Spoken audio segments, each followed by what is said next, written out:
get to recognize we're moving into the energy of the gate 13. The gate 13 is where we really kick in to all the vibrational energy of Delphinus, the dolphin constellation. At this particular time, we are still, as you see, connected North Node and Neptune to Pegasus, Jupiter to Aldebaran, Saturn to the Eridanus, so the wisdom, and then of course Pluto's just going to remain here with Altair and Aldebaran and Lyra. This is amazing. Within this time, now we got Venus conjunct Neptune. Here's my part of my language, but here's all that energy. Venus, Neptune, Moon. From the first, second, and depending where you are, so you might even kind of look at this first, second, third, of the vibration of energy of Venus, Neptune, Moon moving through this energy of the gate 36.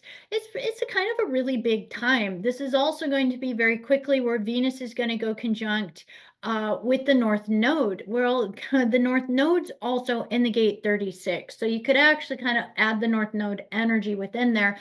But there was a specific time when the moon was also going to be within that energy. So we're seeing first, second, third, the very beginning of February, we got this massive movement of energy within the gate 36. At this time, I actually wanted to just put on there, it's Imbolc, which is celebrated as the halfway point between the winter solstice and the spring equinox, and signifies the return of light and the anticipation of spring. So I thought that was just a fun thing to add in there. Now, at the same time, remember, Jupiter's in conjunction to Aldebaran, and it is actually going to be going direct. So we've seen that it's been in retrograde, and we're going to see right in here on this energy of the 4th that R goes away, and it's going to be going direct. So this is actually quite significant. This is a very powerful energy for us to really start to just keep opening up to how are we shifting and changing whatever the reversal codes have ever been that we've held. The Delphinus energy, the dolphin constellation energy really gives us this ability to start to embrace. Where can we start to embrace really that reminder? One of the things I love about even just the dolphins as they are on Earth, the ones we see in our beautiful waters and oceans here, is they do have this loving compassion. They do have this kind of rescuer kind of energy. They really do like to help. So they do, if someone was to say fall in the water, if someone needed air, there's been so many times that there's been witnessed dolphins keeping them afloat or even creating air bubbles for them in order to breathe. And that within this, it is always with the ultimate, that even though the journey might seem very heavy or serious as we're moving towards our universal family, which means that journey home, it might be the death cycle. It might be at the time of death, the time when we leave this physical body. But that it is in so many ways something that can actually be a joyous celebration. Now, the gate 13 is one, as since it is my sun gate, I have an absolute affinity and a love to it, just because it has opened up and revealed so much about this beautiful energy and power within the heart. The gate 13 is the gate of the listener. And what it really is it's about this energy of listening through love.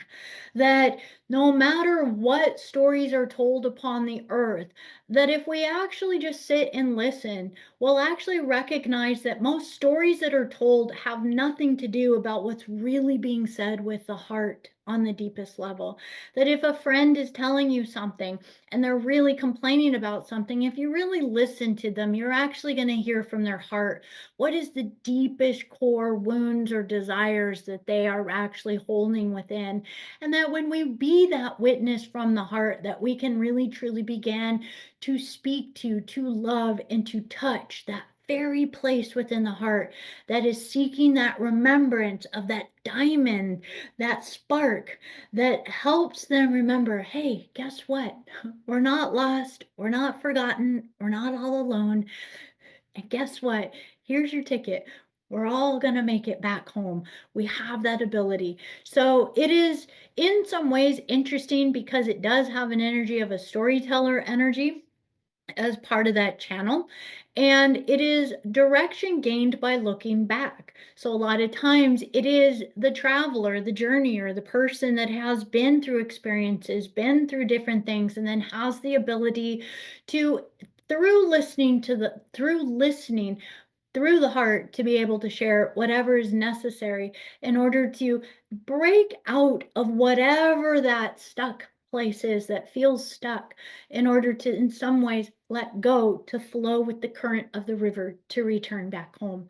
So it is really, really quite amazing in a lot of ways, because it is a magical gate to really master when you start to grab it. On a shadow level, it is absolutely the level of discord, the level of sometimes being permissive to things, allowing things to happen that one shouldn't allow to happen. Or it could be narrow minded in many ways. It can also, since it is the gate of the listener, be the energy that needs to learn how to listen and not speak as much. So, hey, I've been through all of that in this lifetime. I will own all of that, and I love it because it's such a powerful energy. It's held within the G center, so that identity center within the yellow diamond. Every single gate within there is about a direction back to self, a direction back home through the direction of the heart. So as we get to work through this energy this year, the gate 13 is in the vibration, is going to be activated February 1st to February 6th to 7th. So just again, every gate has a little bit of a crossover time generally of when their influence is.